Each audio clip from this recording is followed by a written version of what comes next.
अगं तुमच्याकडे उत्सवात की नाही मी वाढायला लागली आहे, पाणी सुद्धा भरलंय. आणि तुला सांगू का सुनबाई, उत्सव तुमच्याकडे असायचा आणि आमच्याकडचे पाहुणे त्याला येत.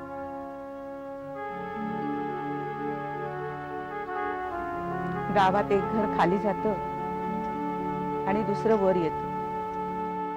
आमचंही वैभव काही कमी होतं का? पण 3 पिढ्यांनी घरी बसूनच खाल्लं तर कुबेराचं वैभव तरी पुरे पडेल का?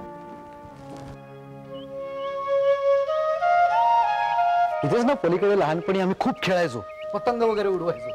इतकी मजा यायची नाही इथे. जायचं का आपण तिथे? चल. आणि मी सासूरवाशी. खरं वाटतं ते सांगायला तुला हरकत नाही.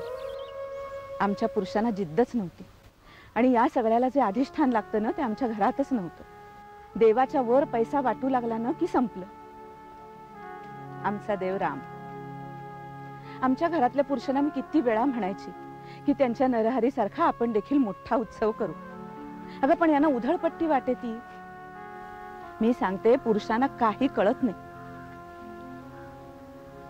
तुमच्याकडे खूप मोठा उत्सव असायचा. हे सगळं करायची जिद्द तुम्हाला तुमच्या वाडवडिलांकडनं आली.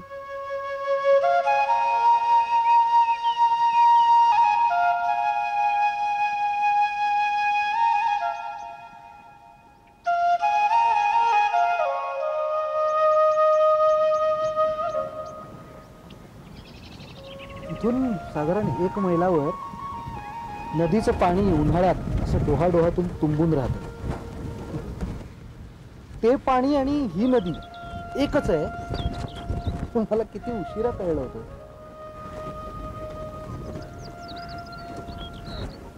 नदी पुलाकडून डोहाकडे वाहते की डोहाकडून पुलाकडे, हा प्रश्न मला तेव्हा नेहमी पडायचा. आताही पडतोच. खरं म्हणजे तुम्ही आमच्यापेक्षा गरीब, पण नरहरीचा उत्सव करायची जिद्द तुम्हाला तुमच्या वाडवडिलांकडनं आली. अगं त्यासाठी तुम्ही किती कष्ट केले, ताटापिटा केला, उत्सवासाठी कर्ज काढली, फेडली.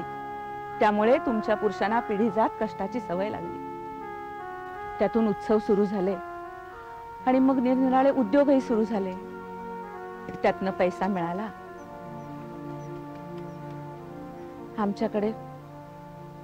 आमच्याकडे पुरुषांनी बसून घरदार खाल्लं. येते मी आजी. मुलं काय करतात बघते.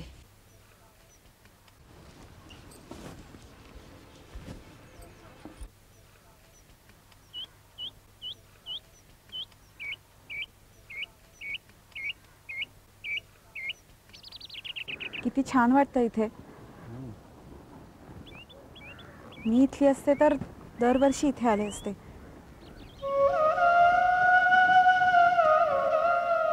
काय केलं असतं येऊन? दरवेळेला काही करायचं असतं थोडंच. इथे फक्त बसलं तरी छान वाटतं.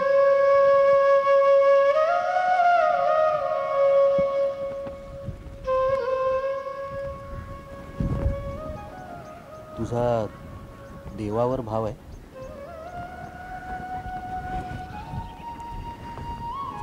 तुमचा?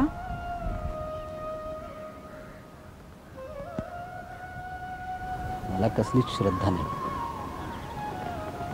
माझं तेच वाईट आहे. माझी आजी अपरात्री मागील परसात गेली की तिला भीती वाटू नये म्हणून नरहरी तिच्या सोबत यायचा आणि म्हणायचा, भिवू नको ये म्हणून. माझी आजी आयुष्यात कधीच कशालाच भ्यायली नाही.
माझी कशावर श्रद्धाच नाही. माझं तेच वाईट आहे. आल्यापासून घरातलं सगळ्यांचं बोलणं ऐकतेच आहेस तू.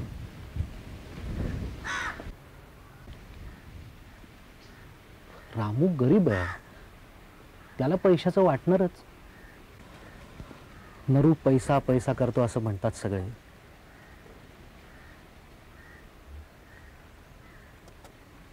मलाही वाटायला लागलंय. मीही पैशाचा फार विचार करतो. तुमचं तसं नाही वाटत. वाटत नाही पण आहे. फक्त फक्त माझ्या पैशाच्या भीतीला आम्ही तत्वज्ञानाचं रूप दिलंय. पुष्कळदा मला वाटतं माझ्यात विकृती आली आहे की माझा मीच स्वतःला फसवतोय. मला नाही वाटत. मग मी या लोकांसारखा का नाही? पैसा नाही म्हणून मला वाईट वाटणार नाही, आणि पैसा हवा म्हणून त्यासाठी मी आटापिटा करणार नाही. सगळी माणसं बघ एक कल्पना डोक्यात घेतात आणि तिचा पाठलाग करतात. मला तसं करता येत नाही. नरूचं पैशाचं वेळ हे खरंच पैशाचं वेळ आहे?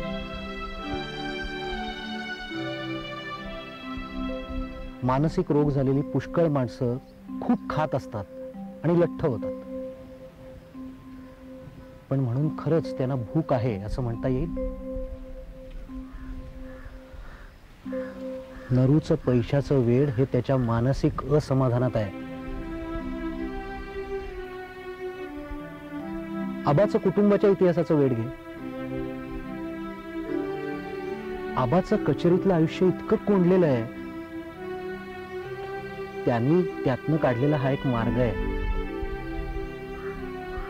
मला नेहमी वाटतं आपण प्रत्येक गोष्ट, प्रत्येक व्यक्ती साधी सरळ एका मापानं मोजत असतो. आबा, नरू माझे भाऊ आहेत, पण त्यांच्याबद्दल मला किती ठाऊकी आहे.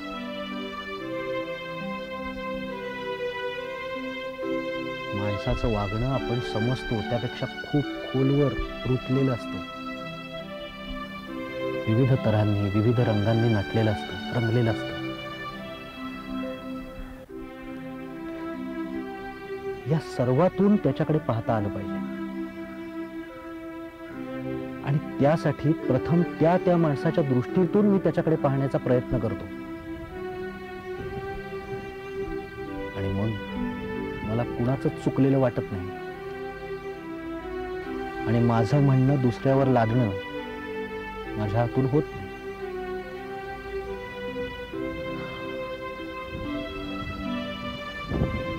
माझा कोण शत्रू होत नाही, मित्र होत नाही.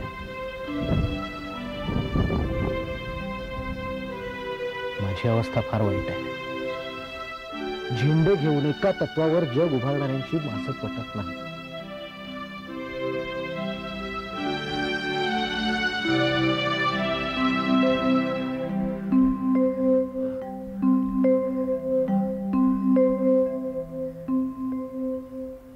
मी कंटाळा आणला तुला? नाही,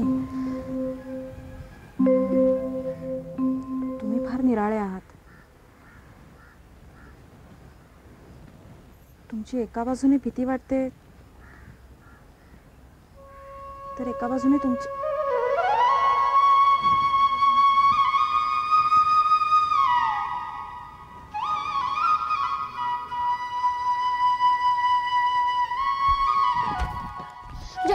जगू काका बोंड काढून दे ना. कसलं बोंड? निवडुंगाचं. कुठे? तिकडे निवडुंगाचे खूप मस्त लागतं. खरंच मला पण काढून देताय? मावशी जपून खावं लागतं ते. असू दे. चल चल चल.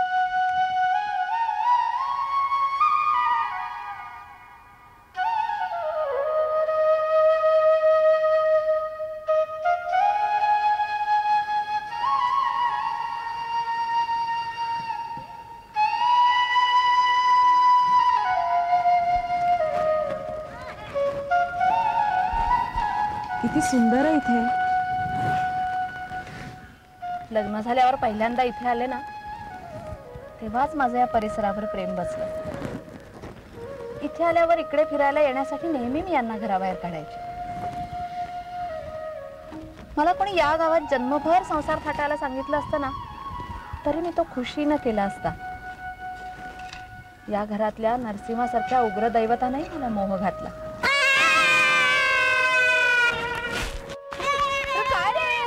बोंड खाल्ली. चला रे चला. चल चल. कठीण आहे बाई. पाहिलंस कशी लाल तोंड करून घेतली आहेत निडुंगाची बोंड खाऊन नरसिंहासारखी. शुभशकुनच झाला. चल.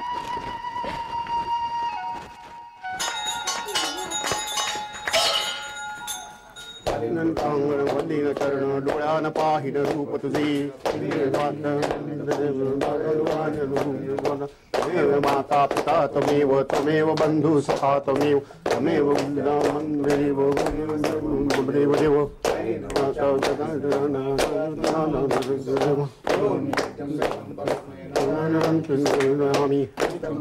नारायण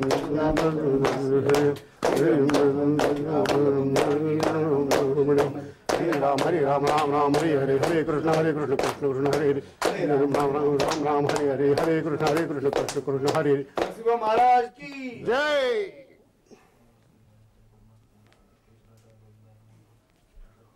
मी कोण आहे माहितीये का? मी विनू काका. ओळख कसली करून देताय काका? अरे ओळख करून द्यायलाच पाहिजे. फार तर तू किंवा वहिनी मला ओळखतील, पण बाकीचे मला सगळे चोर समजतील. आपल्याकडे संन्यासाला सगळे चोर समजतील. मी तुमच्यातल्या काही जणांचा काका आणि काही जणांचा आजोबा आहे. मी आता कायमचा इथे राहिला.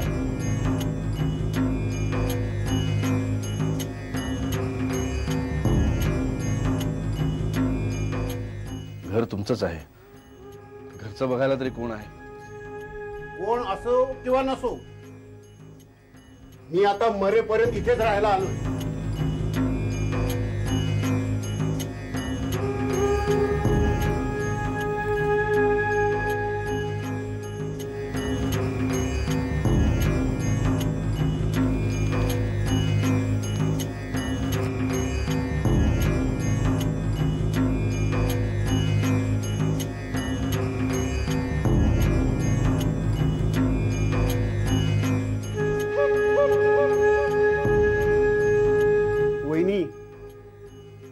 भात वळायला घेशील तेव्हा माझ्या नावाच्या 2 मुठी घालायला विसरू नको.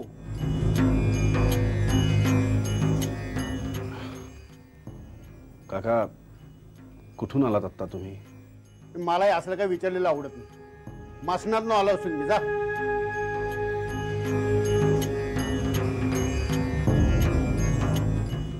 कोण रे तू?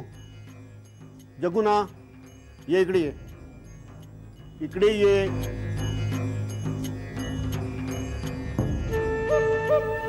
पाहिजे माझे जरा. मला पोटात अशा ठणकत असतात मधनं मधनं. पाहिजे.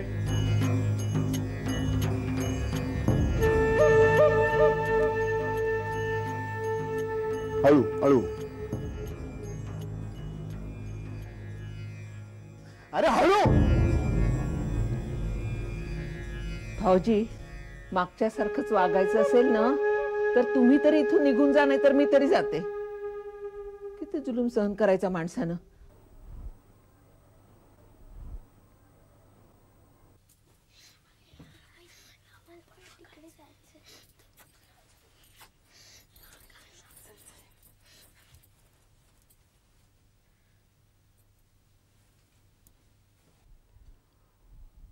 आबा, अरे ज्या गावात जन्मलो त्याच गावात परत आलो. इथलं स्मशान ओळखीचं आहे. चुकल्यासारखं वाटणार नाही. 35 वर्ष घराच्या बाहेर राहिलोय. रमलो इथे तर लग्न सुद्धा करीन म्हणतो.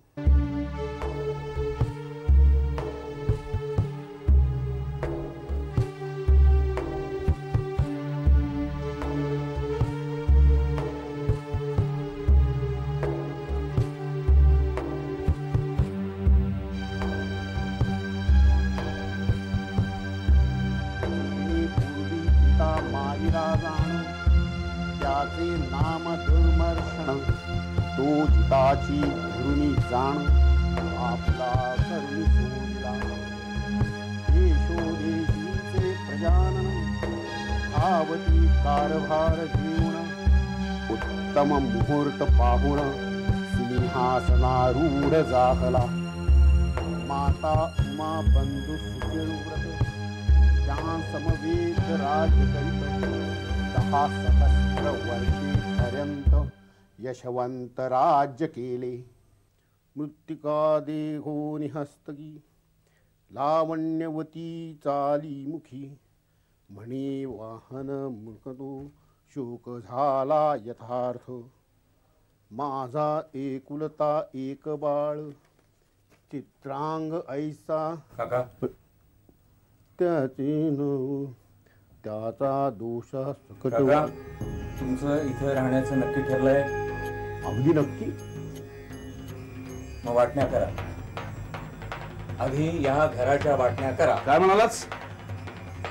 मला वाटणी पाहिजे. हे घर वडिलांचीच आहे. आतल्या प्रत्येक भांड्याची, कपड्याची, दागिन्यांची मला वाटणी हवी. करा वाटण्या. माझा हिस्सा मला दे. अरे काय म्हणता काय तुम्ही दोघं? आतापर्यंत आपण एकोप्यानं राहिलो. मी तर म्हणत होतो काका आलेत, आता देव न्यायला नको, घर चालू राहील. देव न्यायला आला होता तर खुशाल न्या देव. माझी काही हरकत नाही. पा बापा पा देवाचं सुद्धा काकाला काही एक नाहीये, म्हणून मी माझी वाटणी मागतोय. 15 वर्षानंतर हाती काय लागणार आहे? हो, गिळणार आहे मी सगळं. इतके वर्ष माझ्या वाटचं उत्पन्न खाल्लं त्याचा हिशेब करा म्हणजे झालं. तुम्हाला पळून जायला आम्ही सांगितलं नव्हतं. तुमचे बेत पुरे ओळखतो मी. हे घर खायचंय तुम्हाला, पण मी ते खाऊ देणार नाही. माझ्या बायका पोरांना उपाशी मारायला निघालाय तुम्ही. तुमचा कट ठाऊक आहे. आत्ताच्या आत्ता वाटप करा, नाही तर माझ्या बायका पोरांना ठार मारा.